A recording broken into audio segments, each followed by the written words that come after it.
వాసుదేవ వాసుదేవ జై సద్గురుదేవ. శుక్లాంబరధరం విష్ణుం శశివర్ణం చతుర్భుజం ప్రసన్నవదనం ధ్యాయేత్ సర్వవిఘ్నోపశాంతయే. గురుబ్రహ్మా గురుర్విష్ణు గురుర్దేవో మహేశ్వరః గురుసాక్షాత్ పరబ్రహ్మ తస్మై శ్రీగురవే నమః. యో నిత్యమచ్యుతపదాంబుజయుగ్మరుక్మాం వ్యామోహతస్తదితరాణి తృణాయ మేనే. అస్మద్గురోర్భగవతోస్య దయైకసింధో రామానుజస్య చరణౌ శరణం ప్రపద్యే.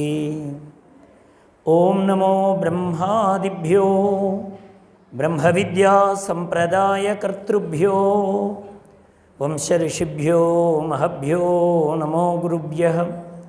సర్వోపప్లవరహితః ప్రజ్ఞానఘనః ప్రత్యగర్ధో బ్రహ్మైవాహమస్మి బ్రహ్మైవాహమస్మి.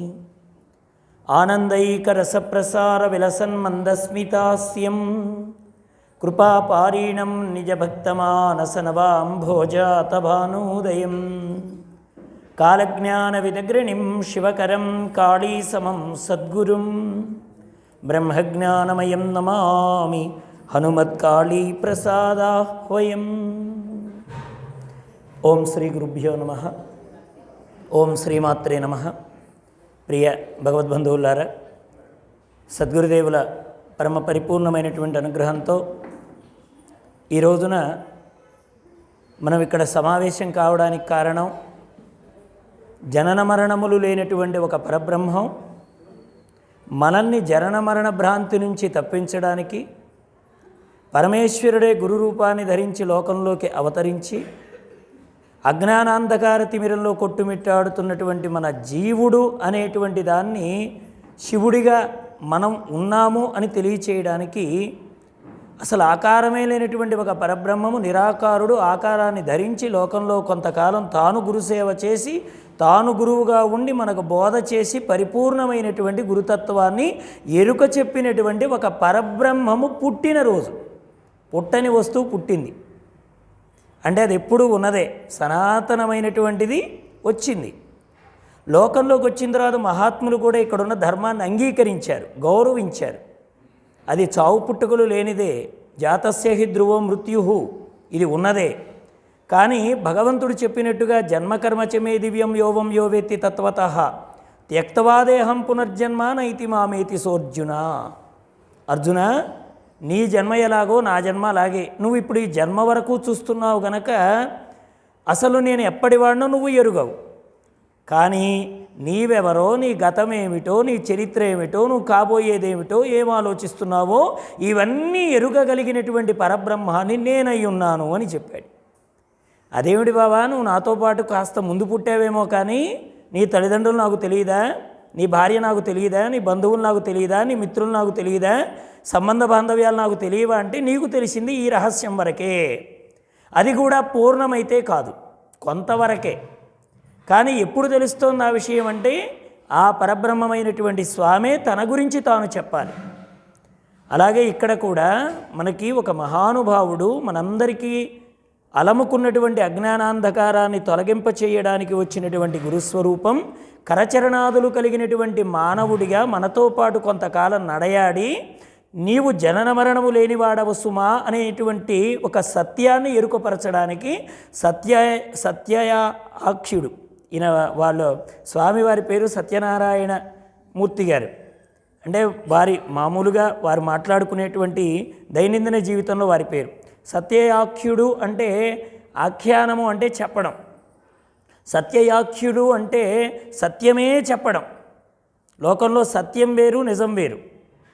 లోకంలో మనం రెండిని పక్కపక్కన పెట్టి చూస్తే ఒకేలాగే ఉండేటువంటి ఒక కొద్దిగా వ్యత్యాసం కలిగిన పదాలు. ఇది ఉంగరం నిజం, కానీ బంగారం సత్యం. ఇది ఉంగరం నిజమే, కానీ బంగారం సత్యం. ఎందుకంటే ఇది మారుతుంది, దీనికి మార్పు ఉంది. ఇప్పుడు ఇది కుర్చీ, ఇది నిజం. విరిగిపోయిందనుకోండి, ఇప్పుడు కాళ్ళు లేని దాని మీద నన్ను కూర్చోబెడతారా? ఇది కుర్చీయే, కానీ దీనిలో సత్యం ఏమిటి? ప్లాస్టిక్. దీనిలో ఉండేటువంటి మూలం ఏదైతే ఉన్నదో అది సత్యం. ఆ సత్యాన్ని గుర్తెరగడానికి అబ్బాయి నువ్వు దేహమే కనబడుతోంది నిజం అనుకో, అనుకుందాం, తప్పే ఉంది, తిరుగుతున్నాం చేస్తున్నాం అన్నీ ఉన్నాయి కదా దీనికి వ్యవహారం. అంటే బయటకు వచ్చేటప్పుడు చీర రంగు చూసుకోకుండానే కట్టుకొని వస్తున్నారా మీరు? మ్యాచింగ్ బ్లౌజ్ చూసుకోకుండానే కట్టుకొని వస్తున్నారా? మ్యాచింగ్ బొట్టు తెలుసుకోకుండానే పెట్టుకొని వస్తున్నారా? అంచు ఎలా ఉందో చూసుకోకుండానే కట్టుకొని వస్తున్నారా? ఇవన్నీ ఉన్నాయి మనకి, అంటే నిజం. కానీ ఏది ఉంటే ఇవన్నీ మనకు తెలుస్తున్నాయో అది సత్యం. వెళ్ళిపోయిన తర్వాత మన మీద ఏం కప్పుతారో మనకు తెలియదు, ఏది వస్తుందో మనకు తెలియదు. లోకంలో ఇంకా మనకు అజ్ఞానం ఏంటంటే ఏది మన వెంట రాదో దాని వెంటపడడం బాగా అలవాటైపోయింది మనకి. మన వెంట రాని దాని వెంట మనం వెంటబడుతున్నాం. ఏది మనమై ఉన్నామో అది గుర్తించలేకపోతున్నాం. ఆ గుర్తించలేకపోవడమే అవిద్య. అవిద్య అంటే మీ గ్రంథం రాకపోవడం కాదు, ఓ పాట రాకపోవడం కాదు, లేకపోతే ఒక తత్వం రాకపోవడం కాదు. అవిద్య అంటే అసలు నేననుకోవడమే అవిద్య. ఇదిగో ఈ మార్పులతో కూడి ఉన్నటువంటి దేహం ఉందే, ఇది నేను అని అనుకోవడం కానీ అవసరం. ఎలాగా ఒక పరికరంగా ఉపయోగించుకో. రామకృష్ణ పరమహంస గారు ఒక చక్కని ఉపమానం చెప్పారు. మీరు చలిమంటలు వేసుకుంటూ ఉంటారు కదా, చలికాలంలో చలిమంటలు వేసుకునేటప్పుడు పుల్లలతో అగ్నిని రగులుస్తారు, అగ్ని సంస్కారం చేస్తారు పుల్లలకి. ఆ పుల్లలు కాలుతూ ఉంటే మొదట్లో మీరు బాగా దగ్గరగా కూర్చుంటారు, ఎందుకంటే మీరు ఆ చలి నుంచి తప్పించుకోవాలంటే మీకు బాగా వేడి రావాలి. దానిలో వేడి వచ్చే కొద్దీ మీరు దూరం జరుగుతూ ఉంటారు మంటకు. మొదట్లో మంట అవసరమే, బాగా దగ్గరకు కూర్చుంటారు. మంట అయ్యే కొద్దీ మీరు వెనక్కి జరుగుతూ ఉంటారు. ఆఖరికి సూర్యభగవానుడు వస్తాడు, మీకు ఆ మంట అవసరం ఉండదు. కానీ ఇప్పుడు ఈ మంటకు ఈ చలికి మధ్యలో ఒక కార్యం చేస్తూ ఉంటారు మీరు. ఏమిటిది? పుల్లలన్నీ తగలబడి బయటకు వస్తుంటే ఇంకో పెద్ద కట్టె తీసుకొని లోపలికి ఎగేస్తూ ఉంటారు. ఈ లోపలికి ఎగవేయడానికి ఈ పెద్ద కట్టె అవసరమైంది. మీకు ఇక చలి తీరిపోయింది, ఎండ వచ్చేసింది, మంట అవసరం లేదు. మీరు మంటను విడిచి వెళ్ళేటప్పుడు ఈ పెద్ద కట్టెను కూడా అందులో పడేసి పెడతారు. ఇప్పటిదాకా మీరు దాన్ని వినియోగించుకున్నారు, అవసరం. మంటకి మీరు ఆ చలి నుంచి రక్షించుకోవడానికి, వేడి కావడానికి ఈ పుల్ల అవసరం. ఇక ఎప్పుడైతే మీరు అవసరం లేదో ఈ కట్టెని మీరు దానిలో పడేసి పెడతారు. అలాగే దేహం కూడా అలా చూసుకో. కొబ్బరికాయ కొడతారు కదా మీరు, ఆ కొబ్బరికాయ కొట్టేటప్పుడు పువ్వు వస్తుంది కదా, లోపల పువ్వు పెరుగుతూ ఉంటుంది. లోపల పువ్వు పెరిగే కొద్దీ నీళ్లు ఉండవండి దానిలో, కొబ్బరికాయలో నీళ్లు ఉండవు. ఏమవుతుంది? ఆ నీరంతా కూడా ఆ పువ్వు పెరిగే కొద్దీ నీళ్లు లుప్తమైపోతూ ఉంటాయి, లోపల ఉండవు, ఖాళీ అయిపోతుంది, నీళ్ళన్నీ ఉండవు. అలా మనం కూడా మనలో భక్తి పెరిగే కొద్దీ ఈ అహం అనేటువంటిది తెలియకుండానే లయమైపోవాలి.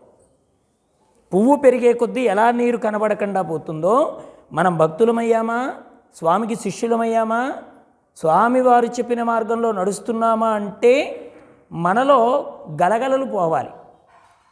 కొబ్బరికాయ తీసుకోగానే ఇలా ఊపడం అలవాటు మనకి కదా, గుడి దగ్గరికి వెళ్ళగానే కొబ్బరికాయ తీసుకోగానే ఇలా ఊపుతాం, లోపల అలుకులకం అంటే నీళ్లు ఉన్నాయి.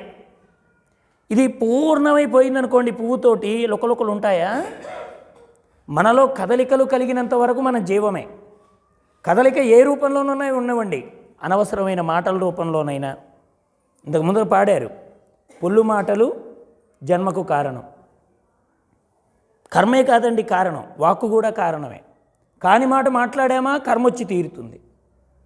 ఇంకా గురు సన్నిధిలో మాట్లాడితే ఇంకా కర్మ. బయట వేరు, మనం ఉన్నది ఎక్కడ? గురు సన్నిధిలో.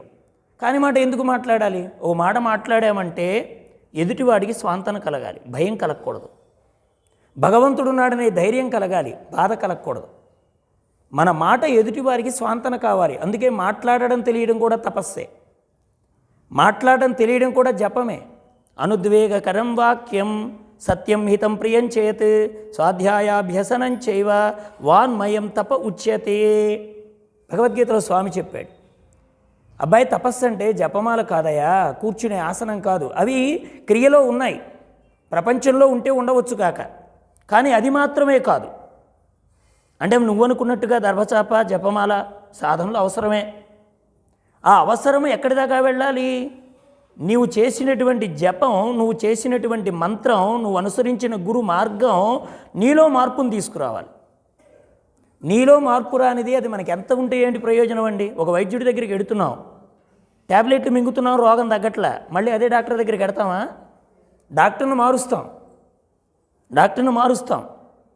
అలాగే మనం కూడా ఒక గురువు దగ్గరికి వెళ్ళినా, ఒక దైవం దగ్గరికి వెళ్ళినా, లేకపోతే ఒక మహాత్ముడిని ఆశ్రయించినా మార్పు మనలో రాకపోతే ఇక ఏమిటి ప్రయోజనం? మార్పు రావాలి. ఆ మార్పు అనేటువంటిది మనలో నుంచే మొదలవ్వాలి, మనతోనే మొదలవ్వాలి. అందుకనే మహాత్ములు మనకి ఇదిగో ఇలాంటి మహాత్ముల్ని లోకంలోకి పంపించి కాని పనులు చేయడం కర్మ అవుతుంది, కాని మాటలు మాట్లాడడం కర్మ అవుతుంది, కాని ఆలోచన చేయడం కర్మ అవుతుంది. ముందు మీరు మీ మనస్సు, వాక్కు, కాయం. మనస్సు కాస్త లోపల అంతరేంద్రియం. ముందు పైనుంచి వద్దాం. ముందు కాయశుద్ధి చేసుకోండి.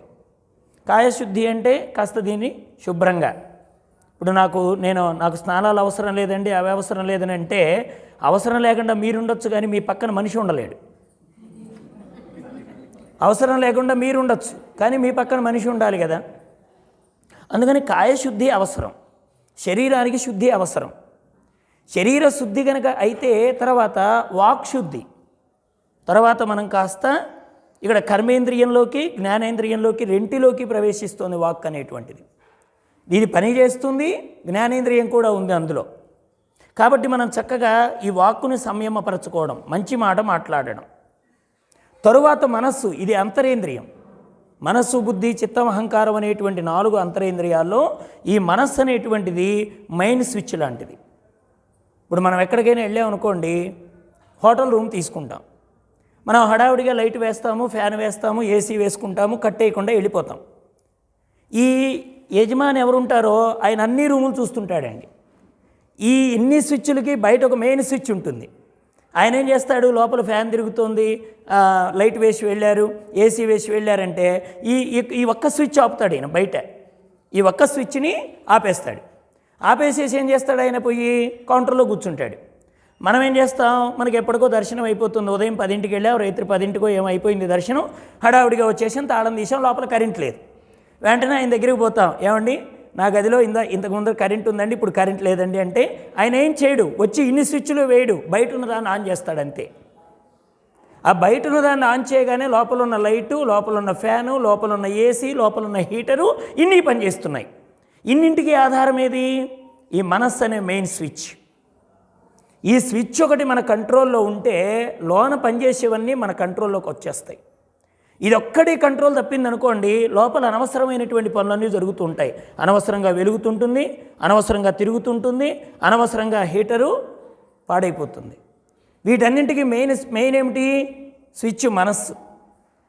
ఈ మనస్సు అనేటువంటి దాని దగ్గర ఇబ్బందులు వస్తున్నాయి. ఈ మనస్సే అనుకూలంగా ఉంటే అందరినీ ప్రేమిస్తుంది. ఈ మనస్సుకు ఒకడు వ్యతిరేకంగా మారితే వాడి మీద ద్వేషము పెంచుకుంటుంది. ఏమండి, ఓ 2 రోజుల క్రితం మీరు ఆయన చెయ్యి వేసుకు తిరిగారే, ఆయన రాలేదే అని అడిగితే ఆయన గురించి నా దగ్గర మాట్లాడకండి, నిన్ననే నాకు తగాదా వచ్చింది.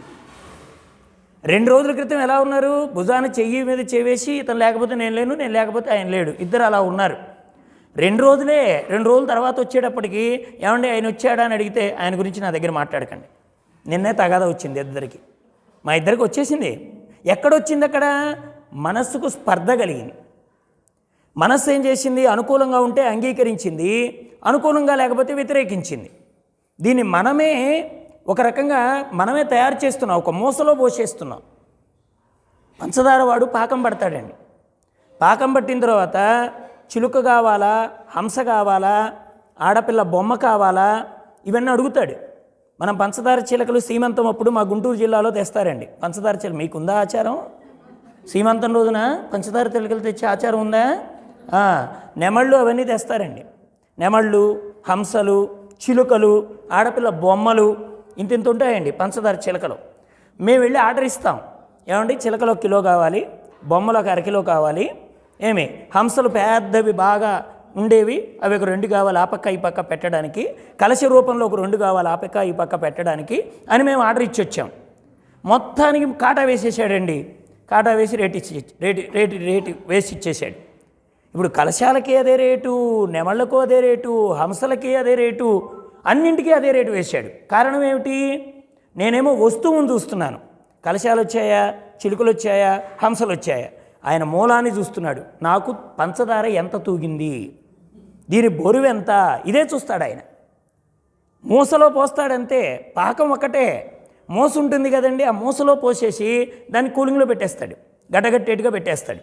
ఇప్పుడు దానిలో నుంచే చిలక వస్తుంది, దానిలో నుంచే కూజా వస్తుంది, అన్నీ దానిలో నుంచే వస్తున్నాయి. నేను వస్తువును చూస్తున్నాను, ఆయన వస్తువుకు మూలాన్ని చూస్తున్నాడు.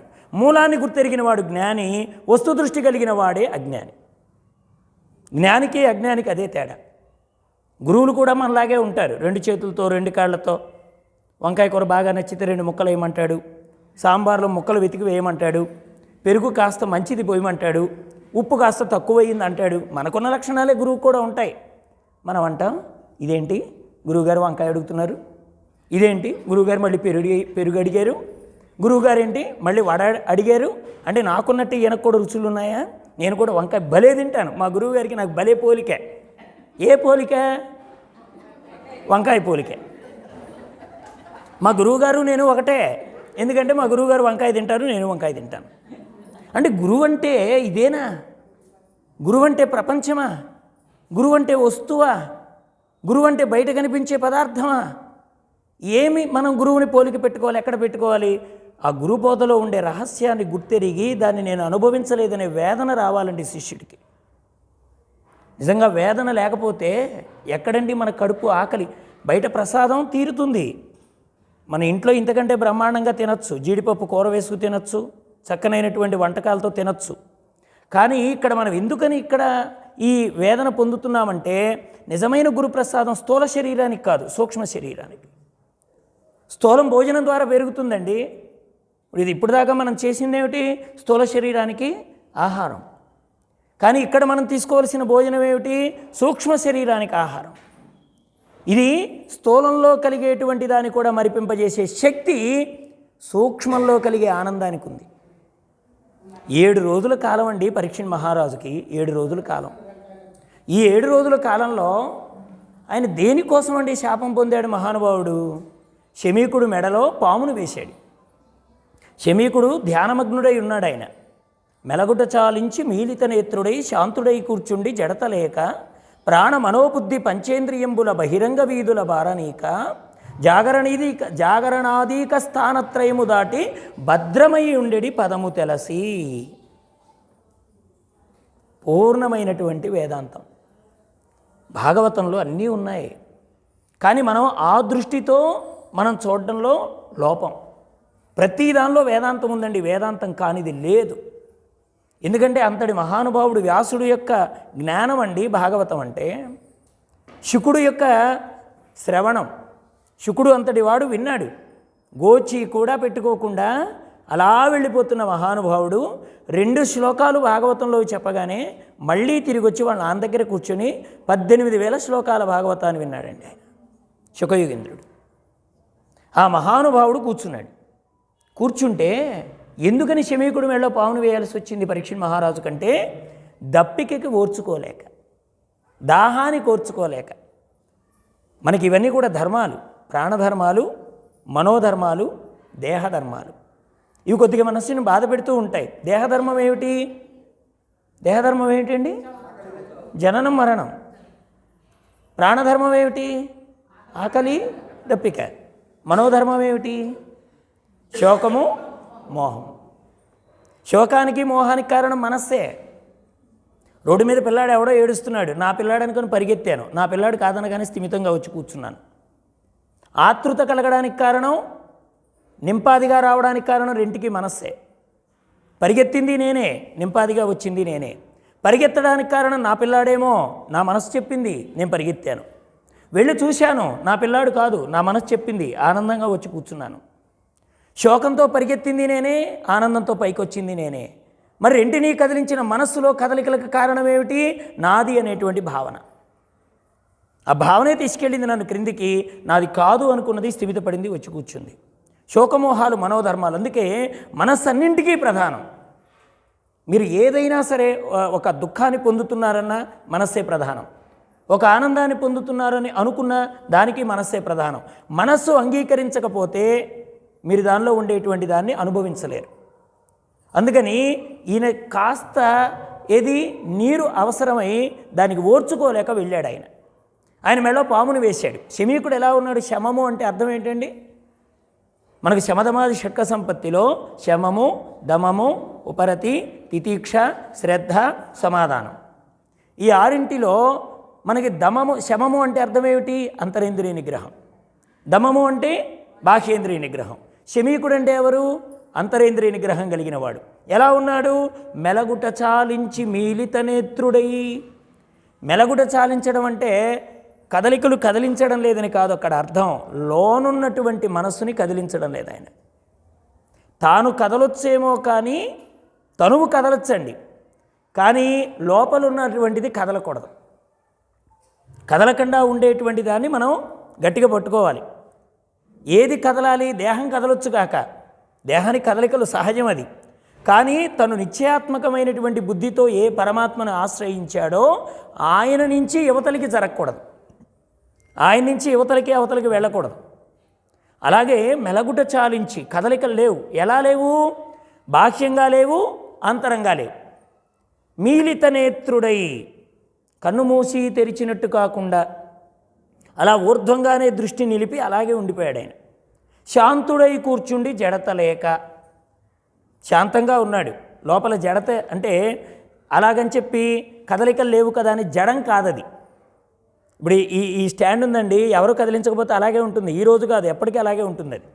కానీ తాను చలనము కలగేటువంటి స్థితిలో ఉండి కూడా జడత లేకుండా, అంటే అలాగని చెప్పి జడమని చెప్పడానికి వీల్లేదు, తాను కదలికలు కలిగిన వాడే. ప్రాణ మనో బుద్ధి పంచ ఇంద్రియంబులు బహిరంగ వీధుల పారనీక. ప్రాణ మనో బుద్ధి పంచేంద్రియములు ఇవి బహిరంగ వీధుల బారనీక, బయటికి పోనివ్వటం లేదండి. బయటికి పోతే సంచారం, లోనికి వెడితే విచారం. బయటికి పోతే సంచారం ఎంతైనా పోతుంటుంది, దీనికి అద్దు ఆపు లేదండి. కానీ అదే మన లోపలికి వెడితే ఇదే విచారణ. బయటికి పరిగెట్టడం మొదలెట్టామనుకోండి సంచారం. కానీ ఈయన లోపల ఉండేటువంటి ఆ ఏకాంత స్థితిలో జడత లేకుండా ప్రాణ మనోబుద్ధి పంచ ఇంద్రియములు బహిరంగ వీధుల బారనీక, జాగరణాదీక స్థానత్రయము దాటి భద్రమై ఉండేది పదము తెలసి. ఇది చాలా ఇంపార్టెంట్. జాగరణాదీక స్థానత్రయము దాటి భద్రమై ఉండేది పదము తెలసి. ఇది దాటడం అంటే ఒక్కోసారి మనకు అంటుంది, ఏమండి మనస్సు అనేటువంటిది గాఢ నిద్రలో కూడా పనిచేయటం లేదు కదా. ఇప్పుడు ఒకళ్ళ దగ్గరికి వెళ్ళామండి, ఏదో ఒక యాక్సిడెంట్ అయింది, కాలు నొప్పి వచ్చేసింది, కాలు కట్టుకట్టేశారు. ఇది తెలుస్తున్నంతసేపు నిద్ర పట్టదండి. ఈ కాలుకు నొప్పి ఉంది అని నా మనస్సు ఈ కాలుని చేరి ఇది నొప్పి అని గుర్తు చేస్తున్నంత వరకు నాకు నిద్ర పట్టదండి. ఎప్పుడో ఓ సమయం నాకు తెలియకుండా నిద్రపోతాను. మళ్ళీ నాకు నొప్పి తెలుస్తోంది, మనస్సు పనిచేస్తోంది, మళ్ళీ నాకు మెలకు వచ్చింది, టైం చూసేటప్పటికి 2 అయ్యింది, ఇక నిద్ర పట్టలేదు. సరే నన్ను చూడడానికి ఎవరో వచ్చారు. రాగానే నేను చెప్తాను 12 దాకా నిద్ర పట్టలేదండి, తర్వాత మళ్ళీ 2 తర్వాత నొప్పి తెలిసిందండి అన్నాను. 12-2 మధ్య ఏమయ్యింది? 12 దాకా నొప్పి తెలిసింది, మళ్ళీ 2కి నొప్పి తెలిసింది. 12-2 మధ్య ఏమైంది? నా మనస్సు ఆ ఖాళీ యందు దృష్టితో డిటాచ్ అయ్యింది. నా మనస్సు అక్కడ లేదు, ఆ ఖాళీ యందు లేదు. ఎప్పుడైతే నా మనస్సు దాన్ని గుర్తించలేదో ఆటోమేటిక్గా నాకు ఆ బాధ తెలియలేదు, హాయిగా నిద్రపట్టింది. ఎప్పుడైతే మళ్ళీ మనస్సు అనేది పనిచేస్తోందో, ఈ నొప్పి నాకు తెలుస్తోందో, మళ్ళీ నాకు దుఃఖం గుర్తొచ్చింది. కానీ మహాత్ములండి జాగ్రత్త అవస్థలో కూడా ఈ స్థితిని కలిగి ఉంటారు. మనం గాఢ నిద్రలో ఎలాగైతే మనస్సు పని చెయ్యక ఒక దుఃఖంలో ఉండి ఓ అటాచ్మెంట్ లేకుండా దాంతో డిటాచ్ అయ్యి నేను హాయిగా నిద్రపోయానని 2 గంటల సమయాన్ని మనం ఎలా గుర్తుపెట్టుకుంటున్నామో, జ్ఞాని అయిన వారు ప్రపంచంలో కూడా ఇదే స్థితిని వాళ్ళు మెలకువలో కూడా అనుభవిస్తారు. వారికి మనకే అదే తేడా. మరి దాన్ని మనం ఎందుకు అనుభవించలేకపోతున్నామంటే మన మనస్సు దాన్ని గుర్తు చేస్తుంది, మన మనస్సు దాని మీద పనిచేస్తుంది. అంపశయ్య మీద భీష్ముడు పడుకున్నాడండి, మనం పడుకోమండి చూద్దాం. ఒక చిన్న నల్లి ఉంటే పడుకోలేమే, హాయిగా ఒక ఏది చిన్న ములుకుంటే పడుకోలేమే. 56 రోజులు పడుకున్నాడండి మహానుభావుడు. ఎక్కడ మార్గశిర మాసం, ఎక్కడ దశమి, ఎక్కడ మాఘమాసం, ఎక్కడ అష్టమి, రేపటి రోజున భీష్మ పితామహుల వారు స్వామివారు ఐక్యమైనటువంటి రోజు అండి రేపటి రోజు. 56 రోజులు దాదాపుగా ఎలా భరించగలిగాడండి ఆయన అటువంటి దుఃఖాన్ని? ఎలా అంటే అక్కడ ఆయన మనస్సు దేని మీద ఉంది? పరమాత్మ చింతన చేస్తున్నాడు, ఆయన పరమాత్మని ధ్యానం చేస్తున్నాడు. పైగా తాను పొందిన ఆనందాన్ని ధర్మరాజుతో పంచుకున్నాడండి. ఏమంటే మైక్ సరిగా లేకపోతే మాట్లాడలేం, ఫ్యాన్ సరిగా తిరగకపోతే చెమట కూర్చోలేం, అన్ని సౌకర్యాలు ఉండాలి. ఒక గంట బోధ చెప్పాలండి, ఒక గంట బోధ చెప్పాలంటే ఏమడుగుతున్నాం? ఏమండి మెత్తగా ఉంటుందా కుర్చీ? ఫ్యాన్ పెడతారా? మైకు పనిచేస్తుందా? రికార్డు చేసేవాళ్ళు ఉంటారా? నా మాట చక్కగా బయటికి ఎడుతుందా? ఎంతమంది ఉంటారు? ఎంత వింటారు? భీష్ముడు అవన్నీ అడగలేదండి. ఆయనకు ఆసనం కూడా అంపశయ్య, బాణాలతో కూడిన పరుపు వేశాడండి పరమాత్మ. కానీ దుఃఖం అనుకోలేదా ఆయన? ఎవరిని స్మరిస్తున్నాడు? చాలామంది అంటారు లోకంలో, మేమండి దైవనామం చేయకూడదండి, మాకు మైలు వచ్చింది, మేము మైల్లో ఉన్నామండి. మనసు ఎంగిలి పడడమే మైల, మనసు కాని విషయంలో జ్వరబడమే మైల. మైలంటే ఇంకెక్కడో లేదండి. మన మనసు కానిదాన్ని చింతిస్తుందా, అది మైలపడ్డట్టే. ఈ మైల ఎన్ని నదుల్లోపు చేసినా పోదు స్నానం, జ్ఞానం అనేటువంటి నదిలో తప్ప. జ్ఞానం అనేటువంటి నదిలోనే చేస్తేనే ఈ మైల పోతుంది. ఇన్ని రోజులు ఎలా ఉన్నాడు ఆయన? భగవన్నామస్మరణ. ధర్మరాజు వచ్చాడు, ఎదురుగా నిలబడ్డాడు. నిలబడితే కళ్ళంటే నీళ్లు కార్చాడండి భీష్మ పితామహుడు. ఎందుకంటే లోకంలో ధర్మము దైవము రెండూ తోడుగా ఉన్నా కానీ భాగవతుడు కూడా తోడు ఉండాలి. ధర్మము ధర్మరాజు, దైవం కృష్ణయ్య. ఇద్దరున్నా కానీ దుఃఖం తీరలేదే ధర్మరాజుకి. ధర్మము దైవం కాదండి, భాగవతుల సహవాసం కావాలి. ఎవరు దాని దుఃఖాన్ని తొలగించగలిగిన వాడు? భాగవతోత్తముడైనటువంటి భీష్మ పితామహుడు. ఆయన దగ్గరికి వస్తే వేదాంతం చెప్పాడు అంపశయ్య మీద. ఈశ్వరుండు విష్ణుడు ఎవనికి ఏ వేళ ఏమి చేయు పురుషుడు ఏమి ఎరుగు, మహాత్ములు విద్వాంసులు అతని మాయలకు అణగి మెలగుచుందురు అందులగుచూ. ఎంత గొప్ప పద్యం అండి భాగవతంలో. ఎవడికి ఏం చేస్తాడో ఎవడికి తెలుసు ఆ లోకంలో. ప్రతి వారు వచ్చి అంటారు, నా గురించి చెప్పండి, నా ఇంటి గురించి చెప్పండి. అసలు నీ ఒంట్లో ఏం జరుగుతుందో తెలుసుకుంటున్నావా? నీ ఇంటి దాకా పోయావు. ప్రపంచంలో మనకు బాగా అలవాటైపోయింది, నా ఇల్లు సరిగా లేదేముంది, నాకు బాధ వచ్చేసింది. నీ ఇల్లు కాదు కారణం, నీ మనస్సే కారణం. నీ మనస్సే కారణం. విశ్వకర్మ అంతటి వాడు కట్టాడండి లంకని. లంక నగరాన్ని కట్టినవాడు సామాన్యుడు కాదు, ఏలినవాడు ముందు కుబేరుడు. లంక రావణాసురుడిది కాదండి, కుబేరుడిది. రావణాసురుడు దాన్ని ఆక్రమించుకున్నాడు. కుబేరుడు ఉన్నప్పుడు ఐశ్వర్యంతో వెలిగిపోయిన లంక ఆంజనేయుడి దగ్గరికి వచ్చేటప్పుడు ఎందుకు తగలబడింది చెప్పండి? అధర్మం రావణాసురుడు చేశాడు కాబట్టి. అధర్మం రావణాసురుడు చేశాడు. కుబేరుడు అధర్మం చేయలే. విశ్వకర్మ నిర్మితమే, వాస్తుతో నిర్మితమే.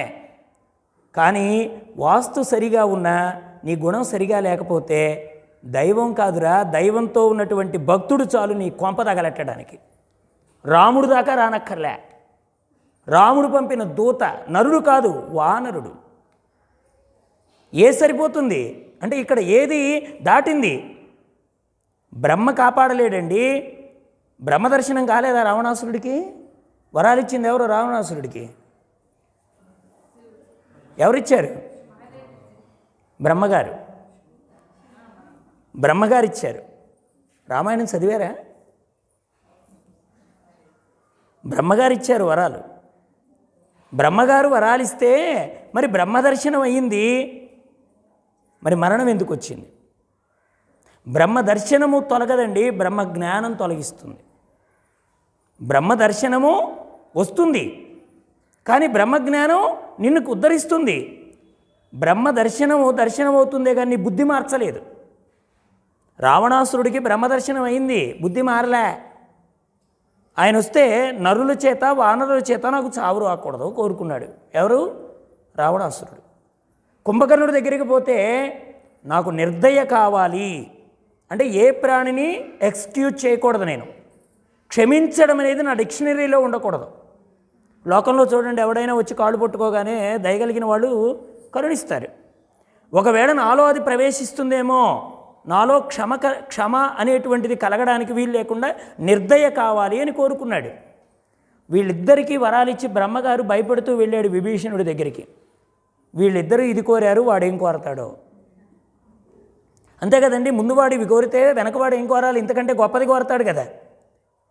అందుకని వీళ్ళిద్దరికీ వరాలిచ్చి వెళ్ళేటప్పుడు ఈయనేం కోరతాడో అనుకుంటూ వెడితే విభీషణుడు అన్నాడు, మా అన్నయ్య ఏం కోరాడో, ఆ తర్వాత కుంభకర్ణుడు ఏం కోరాడో అవి నాకు తెలుసును. కానీ నేను వీళ్లతోనే ఉండాలి కనుక నా బుద్ధి ధర్మమునందు తప్పకుండా ఉండేలాగా వరం ఇమ్మన్నాడండి. నేను వీళ్లతో ఉండాలి. నేను ఉండాల్సింది రావణాసురుడితోనే, కుంభకర్ణుడితోనే. ఎందుకంటే వాళ్ళకు అనుజుణ్ణి కదా, నేను తమ్ముడిని కదా. కాబట్టి వీళ్ళని విడిచి నేను ఉండడం ధర్మం కాదు, ఉండాలి. ఈ ఉండే సమయంలో ఈ ఇద్దరి మధ్య మన వాళ్ళు చెప్తారే, పూర్వకాలంలో నీళ్లు కాచాలంటే మధ్యలో కుండ పెట్టి, ఈ పక్క అన్నం కుండ ఈ పక్క కూర కుండ పెట్టి మంట పెడితే మధ్యలో నీళ్లు మంట లేకుండానే వేడెక్కుతాయి. అవునా కదా అమ్మగారులు, చెప్పరే? మీకు అలవాటు లేదా పొయ్యి రాచేయటం? అన్నం కూర రెండు కుండ పెట్టేస్తే మధ్యలో నీళ్ళకి ప్రత్యేకించి మంటక్కర్లే, ఆటోమేటిక్గా వేడెక్కుతుంది. దీనికో పక్క సెగ, దీనికో పక్క సెగ, రెంటి మధ్య పొంతలో నీళ్ళు వేడెక్కుతాయి. అలాగే అంతేనా, తప్పు చెప్పానా? పొంత అనేది అంటారండి. కుండ ఏమో నాకు భాష తెలియదులేండి, అందుకని అంటారా. అలాగే ఇప్పుడు ఆ పక్క ఈ పక్క వేడి తగిలితే మధ్యలో దానికి ప్రత్యేకించి నిప్పెట్టాలా? అక్కర్లేదు కదా. అలాగే ఇక్కడ విభీషణుడు అన్నాడు, ఇటు పక్క రావణాసురుడు, ఇటు పక్క కుంభకర్ణుడు, మధ్యలో ఉండాల్సింది ఎవరో? నేను. వాడొక దుర్మార్గపు లక్షణం, వీడొక దుర్మార్గపు లక్షణం. వీళ్ళిద్దరి మధ్య ఉంటే నాకు దుర్మార్గం అంటకుండా ఉంటుందా? మరి దుర్మార్గం నుండి నన్ను కాపాడేదేది ధర్మమే. కాబట్టి విభీషణుడు చెప్పాడు, నా బుద్ధి ఎప్పుడు ధర్మమునందు ఉండుగాక, నేను ఎప్పుడు ధర్మమును తప్పకుండా ఉండుగాక. అంటే అర్థమేమిటి? నువ్వు లంకలో ఉండుగాక, ధర్మాన్ని పట్టుకో. లంకలో కదలికలు ఉంటాయి, కానీ ధర్మాన్ని స్థిరంగా పట్టుకో. కదిలేటువంటి దేహంలో కదలికలు లేకుండా ఉండి తాను స్థిరుడై ఉండి నడిపిస్తున్న పరబ్రహ్మం ఉంది, ఆయన్ని పట్టుకో. ఆయన్ని పట్టుకుంటూ నువ్వు ఎక్కడ తిరిగినా నష్టం లేదు. లంకలో తిరిగాడండి ఆంజనేయుడు, ఆయన చెడిపోయాడా? లంకలో ఎన్నున్నాయి? మనం చెడగొట్టే 5 ఎలిమెంట్స్ ఉన్నాయి: శబ్ద, స్పర్శ, రూప, రస, గంధం. అసలు వేదాంతం అంతా 5 మీద ఆధారపడింది. మనిషి నాశనం అయ్యేది 5 ఏదో ఒకటి ఉంటేనే నాశనం అవుతాడు. శబ్దము, స్పర్శ, రూపము, రసము, గంధం ఒక్కడి పడితేనే సర్వనాశనం అయితే 5 పట్టాయి మనకి. ఇంకా ఎంత నాశనం కావాలో అంత నాశనం కావడానికి అవకాశం ఉంది. ఈ 5 కలిగిన లంకలో తిరిగాడండి ఆంజనేయుడు. నువ్వు అలా తిరుగు. సాధకుడు ఎలా తిరగాలి? లంకలో ఆంజనేయుడిలాగా తిరగాలి, లంకలో రావణాసురుడిలాగా కాదు. ఆంజనేయుడిలాగా తిరగాలి, అన్నీ చూడాలి, నీకు అవసరమైన దాని మీదే దృష్టి పెట్టాలి. చూస్తే బరువు కాదు, లోపలికి వేస్తే బరువు. మా రామకృష్ణానంద స్వామి వారు చెప్పారు, మార్కెట్కి పోయాం, వాళ్ళ ఆవిడ 1 కిలో దొండకాయలు తెమ్మని చెప్పింది. అంతవరకు తీసుకొని వస్తే వీడికి బాధ లేదు. కనపడ్డాయి కదా అని టమాటాలు 50 రూపాయలు అమ్మి 30కి అమ్ముతున్నారు. 2 కిలోలు వేసుకొని, బెండకాయలు ఒక 2 కిలోలు వేసుకొని వెళ్ళేటప్పుడు సైకిల్ మీద వెళ్ళి వచ్చేటప్పుడు పెద్ద ఆటో మాట్లాడుకొస్తాడు. ఇప్పుడు ఏమైంది? సంసారం పెరిగింది. మన యాత్ర కూడా అంతే. కాశీకి పోయేటప్పుడు వెళ్ళేది ఒక పెట్టె, వచ్చేటప్పుడు 4 పెట్టెలు. ఇప్పుడు సంసారం పెరిగిందా తరిగిందా? యాతనాం త్రాయతే ఇది యాత్ర. మా రామకృష్ణానంద స్వామి వారు చెప్పేవారు, యాత్ర అంటే అర్థం ఏమిటంటే నీ యాతనలు తొలగించే ప్రయాణానికే యాత్ర అని పేరు. అసలు ఇన్ని యాతనలకు కారణమైంది దేహం. దీని లోపలికి ప్రయాణం చేస్తే యాత్ర పూర్తవుతుందండి. దీనిలోకి ప్రయాణం చేస్తే మన యాతన పూర్తవుతుంది. మనం ఏం చేస్తున్నామంటే టికెట్లు పెట్టుకొని, ఫ్లైట్ టికెట్లు కొని, రైలు టికెట్లు కొని, ఒక పెట్టె సర్దుకొని 4 పెట్టెలు ఏర్పాటు చేసుకొని ఇంకా సంసారం పెంచుకొని కొంపకొస్తే బీరువాలు చాలటం లేదు. చీరలు పెట్టాలంటే, పట్టుబట్టలు సర్దాలంటే బీరువాలు చాలటం లేదు. ఎక్కడ తెచ్చామంటే కాశీ పోయి 4 తెచ్చాను. ఉన్న ఒక్కటి వదిలించుకోమంటే 4 పెంచుకొని వచ్చావే. ఇది ఎక్కడ యాత్ర? మహాత్ములు చెప్పేది అదే నాయనా. లంకే కనబడుతుంది, ఆకర్షిస్తుంది, మోసపుచ్చుతుంది, లాగేస్తుంది. ఆంజనేయుడిలాగా తిరుగు, ఆంజనేయుడిలాగా ఉండు. ఉండడం నీకు తెలియకపోతే సుందరకాండ చదువు. సుందరకాండని కథలాగా చదవకో. సుందరకాండని కథలాగా చదవకండి. ఏదో ఆంజనేయుడు వెళ్ళాడండి, అమ్మను చూశాడండి, లంకను తగలెట్టాడండి, మళ్ళీ రాముడి దగ్గరికి వచ్చాడండి, ఇలా చదువుకు. ఈ రామాయణం నాదే, అక్కడుండే లంక నాదే, వేధిస్తున్న దృశ్యం అంతా ప్రపంచమే, కనపడే రుచులన్నీ ఇక్కడుండేటువంటి వాసనలే. ఎన్ని ఆకర్షించినా స్థిరమైనటువంటి మనస్సుతో, కావలసిన దాని మీద లక్ష్యంతో ఎన్నింటిని ఆయన దాటుకుంటూ వెళ్ళాడో అలా నేను కూడా కాని దాన్ని తొలగించాలే ముందుకెళ్ళాలి. మా రామకృష్ణానంద స్వామి వారు చెప్పేవారు, నీళ్లు వెనక్కి వెళ్ళాలి, పడవ ముందుకు వెళ్ళాలంటుండేవాడు. నీళ్లు వెనక్కి వెళ్ళాలి, పడవ ముందుకెళ్ళాలి. విషయ సుఖాలు వెనక్కి పోవాలి, ఆత్మసుఖంలో ప్రయాణం చేయాలి. కాని దాన్ని తొలగించుకోవడమేనండి సాధన అంటే. సాధన అంటే పెద్ద రహస్యమేం కాదు.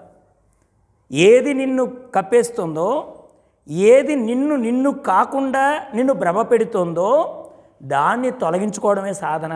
చాలా తేలికే. కానీ మనం ఏం చేస్తున్నామంటే పోగేసుకోవడానికి ఉన్నంత శ్రద్ధ తొలగించుకోవడానికి చూపించడంలే. ఇంకా కాస్త అక్కడికి వెళ్ళి ఇంకా ఏదో మురికో మకిలో పట్టించుకు రావాలి.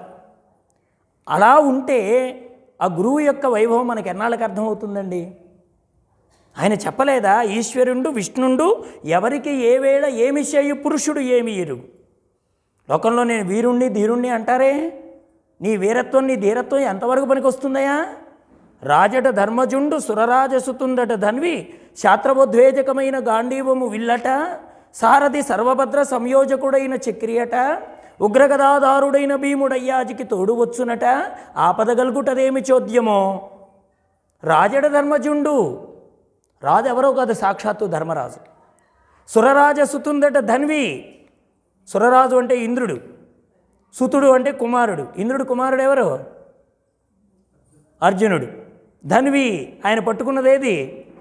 ధనస్సు, గాంధీవం. సుతుండట ధన్వి. మీకు ఒక ప్రశ్న వేస్తాను, తొందరగా చెప్తారా? శరీరంతో స్వర్గానికి వెళ్ళిన వాళ్ళు ఎవరు? తప్పు చెప్పారు, అర్జునుడు. శరీరంతో స్వర్గానికి ఇంద్రలోకానికి వెళ్ళాడు ఆయన.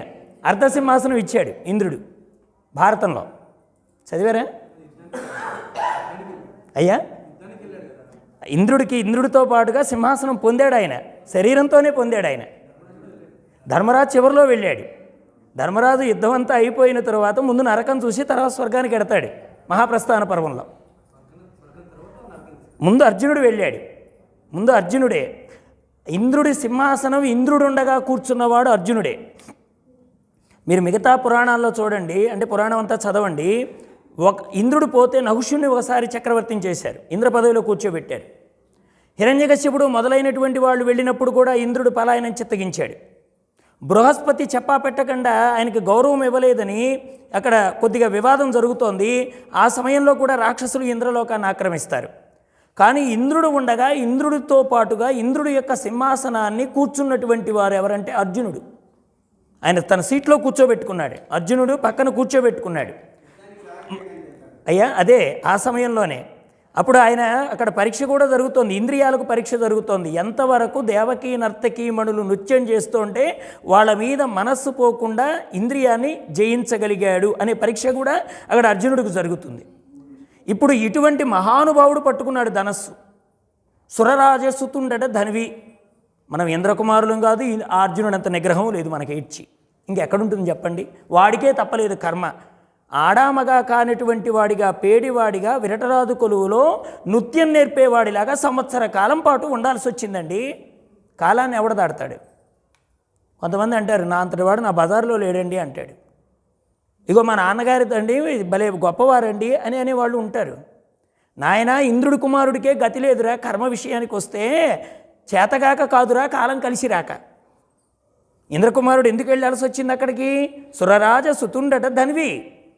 నర్తనశాలలో అంతా అయిపోయిన తర్వాత విరాటపర్వం ముగింపుకు వచ్చేటప్పటికీ ఉత్తర కుమారుడికి ధైర్యం కలిగించడానికే తను పెట్టినటువంటి అశ్వత్థ వృక్షం దగ్గరికి ఆయుధాలు పెట్టిన చోటుకి తీసుకెళ్ళి మూటని దింపిన తరువాత అందులో నుంచి వచ్చిన గాంధీవాన్ని చేతబట్టుకున్నటువంటి పార్థుడు యథార్థమైన రూపాన్ని ధరించి ఓసారి ఆకర్ణాంతం వింటినారిని లాగి విడిచిపెడితే ఆ శబ్దానికి చెప్పారండి ద్రోణాచార్యుడు, భీష్మాచార్యుడు, వచ్చేడివాడు పల్గునుడు అవశ్యము గెల్తు మనంగరాదు. వచ్చేడివాడు పల్గునుడు శబ్దాన్ని బట్టి చెప్పారు, వచ్చేవాడు అర్జునుడు అని. మరి ఆయనకి తప్పిందా దుఃఖం? రాలేదా దుఃఖం? కర్మ వదులుతుందా? చూడండి ఏ స్థితిలోకి వెళ్ళిపోయాడు ఆయన. సురరాజసుతుండ ధన్వి శాత్రవోద్వేజకమైన గాంధీవము విల్లట. శత్రువులని పీచమడంచేటువంటి గాంధీవం చేతిలో పట్టుకున్నాడు. గాంధీవం విల్లట. సారథి సర్వభద్ర సంయోజకుడైన చక్రియట. నగల్లో కూర్చొని రథం నడిపింది ఎవరు? గీతాచార్యుడు, పరమాత్మ, ఆత్మబోధ ప్రవీణుడు, ఆత్మవిద్య ప్రదాత, బ్రహ్మయోగానికి ఆయన సంధానకర్త. అటువంటి ఉపనిషత్తు సార ప్రబోధం చేసిన మహానుభావుడు నగల్లో కూర్చొని రథం నడిపాడు. సారథి సర్వభద్ర సంయోజకుడైన చక్రియట.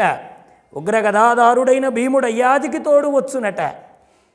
ఒక గద పట్టుకొని అలా తిప్పుతూ ఉంటే దాని నుంచి వేడి చేత అగ్నిని పుట్టించి కొంతమందిని తగలెట్టగలిగిన సామర్థ్యం కలిగిన వాయుపుత్రుడు భీమసేనుడు. మహాభారతంలో హీరో. మహాభారతంలో హీరో ఎవరంటే భీముడే, అర్జునుడు కాదండి. మెయిన్ విలన్ని ఎవరు చంపితే వాడు హీరో. అవునా కదా? సినిమాలు చూస్తారా లేదా మీరు? మెయిన్ విలన్ని చంపిన వాడు హీరో అవుతాడా కాదా? మహాభారతంలో మెయిన్ విలన్స్ ఎవరు? దుర్యోధనుడు, దుశ్శాసనుడు. ఇద్దరు చచ్చింది ఎవరి చేతిలో? భీముడి చేతిలో. మరి అటువంటి మహానుభావుడు ఉగ్రగదాధారుడైన భీముడయ్యాజికి తోడు వచ్చునట. ఆపదగల్గుటదేమి చోద్యమో అని అంత ఆశ్చర్యపోయిన మహానుభావుడు అంత్యకాలంలో పరమాత్మని తన దర్శనం కోసం తాను నడవలేదు, పరమాత్మని నడిపించినటువంటి మహానుభావుడు భీష్మ పితామహుడు. అటువంటి భీష్ముడు ఏది తను కైవల్యాన్ని పొందినటువంటి పరమ పవిత్రమైనటువంటి మాసం ఈ మాఘమాసం. అందుకని మహాత్ముల జననములు మన ఉద్ధరించడం కోసమే. ఎక్కడో వసువుగా ఉన్న మహానుభావుడు అంబవృత్తాంతం ద్వారా రుద్రలోకాన్ని దాటి భగవత్ సాక్షాత్కారం చేత ఆదిత్యలోకాన్ని ప్రవేశించి పుణ్యమైనటువంటి భాగవతోత్తముడిగా మనతో కొనియాడబడ్డ స్వామి ఉన్నాడే, ఆయనే భీష్మ పితామహుడు. అటువంటి ఆచార్యుల యొక్క మార్గమే మనందరికీ శ్రీరామరక్ష. ఆ మార్గంలో ప్రయాణం చేయడమే మనం చేయవలసినటువంటి కర్తవ్యం. కాబట్టి మాటిమాటికి వారు బోధన అందించడానికి గురువు దేహంతో ఉండగా ఉండేటువంటి భాగ్యం కలగడం కూడా గొప్ప అదృష్టం అండి. ఎందుకంటే గురువు దేహంతో నడయాడుతున్నాడంటే సేవ చేయొచ్చు, మాట వినొచ్చు. ఎంత సౌభాగ్యం ఉందో గురువు అవతారంలో. ఆ గురువు మళ్ళీ స్వస్వరూపం పొందిన తర్వాత మళ్ళీ మనకంతటి ప్రేమ పంచేవాడు దొరకడు, ఆ బోధ చెప్పేవాళ్ళు దొరకరు. నువ్వు ఏడువుగాక, తల బద్దలు కొట్టుకోగాక, ఉన్నప్పుడు సత్యమని అర్థం చేసుకునేటువంటి మార్గంలో ప్రయాణం చేయకపోతే గొప్ప సంపదని కోల్పోతాం మనం. ఆ సంపద ఎవరంటే గురువే. శిష్యుడికి ఆర్జించుకోవలసిన సంపద ఎవరంటే గురుదేవులే. ఆ గురువు చెప్పేటువంటి మంత్రాలు, గురువు చెప్పేటువంటి బోధే మనం ఆర్జించుకోవలసిన సంపద, మనం రక్షణ చేసుకోవలసినటువంటి సంపద. కాబట్టి అటువంటి సంపదకి మనమందరం వారసులమై గురువు యొక్క మార్గంలో ప్రయాణం చేసి గురుదేవులు మనకి ఏది బోధ చేశారో దానిని మనం తూచా తప్పకుండా పాటించి మన దైనందిన జీవితాన్ని సుఖమయం చేసుకొని మంగళప్రదంగా మన జీవితాన్ని గడుపుకొని ముక్తిపదగాములం కావలసినటువంటి శక్తిని, భక్తిని గురుదేవులు మనందరికీ అనుగ్రహించుగాక అని ప్రార్థిస్తూ ఇచ్చినటువంటి సమయాన్ని సద్వినియోగం చేసుకున్నానని అనుకుంటున్నాను. అరగంట సమయం ఇచ్చారు. మా గురువుగారు చెప్పేవారు, సమయానికి తక్కువ వాడుకుంటేనేమో చేతగానివాడు, సమయానికి మించి వాడుకుంటే అత్యాశాపరుడు, సమయానికి ఇచ్చేసేవాడు మహానుభావుడు కదా. కాబట్టి అలా సమయాన్ని గుర్తించి మరలా వారికి అప్పగిస్తున్నాను. వాసుదేవ వాసుదేవ, జై సద్గురుదేవ. మరి ఈరోజు మన గురువుగారి యొక్క పుట్టినరోజు సందర్భంగా విచ్చేసి మరి మనందరికీ కూడా మంచిగా ఉపయోగపడేటువంటి ఒక గొప్ప సందేశాన్ని శ్రీనివాస రామానుజదాస్ గారు మరి మన గురువుగారి యొక్క శక్తి వారి ద్వారా మరి వారి గురువుగారి యొక్క శక్తిని కూడా కలుపుకొని మనకి ఈరోజు అందించి మనని అందరినీ కూడా సమ్మోహితులను చేసి స్థిరంగా కూర్చోబెట్టి మరి చక్కటి జ్ఞానాన్ని అందుకునేట్లుగా మరి మన గురువుగారు మనకు చేశారు. మరి అట్టి జ్ఞానాన్ని మనం లోపల భద్రపరచుకొని దైనందిన జీవన విధానంలో ఆచరించుకొని అనుష్ఠించుకొని తరించే ప్రయత్నం చేద్దాం. జై సద్గురు ప్రభు మహారాజుకు. మరి ఇంత చక్కటి జ్ఞానాన్ని వారు అందించినందుకు వారికి కృతజ్ఞతలు తెలుపుతూ జై గురు. అందరికీ జై గురు.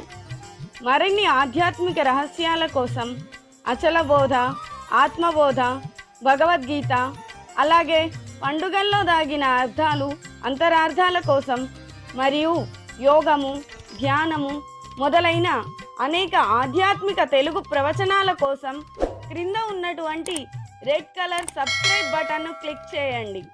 అలాగే ప్రక్కనే ఉన్నటువంటి గంట సింబల్ను నొక్కండి. అలాగే ఈ వీడియో మీకు నచ్చినట్లయితే లైక్ చేయండి మరియు షేర్ చేయండి. జై గురు.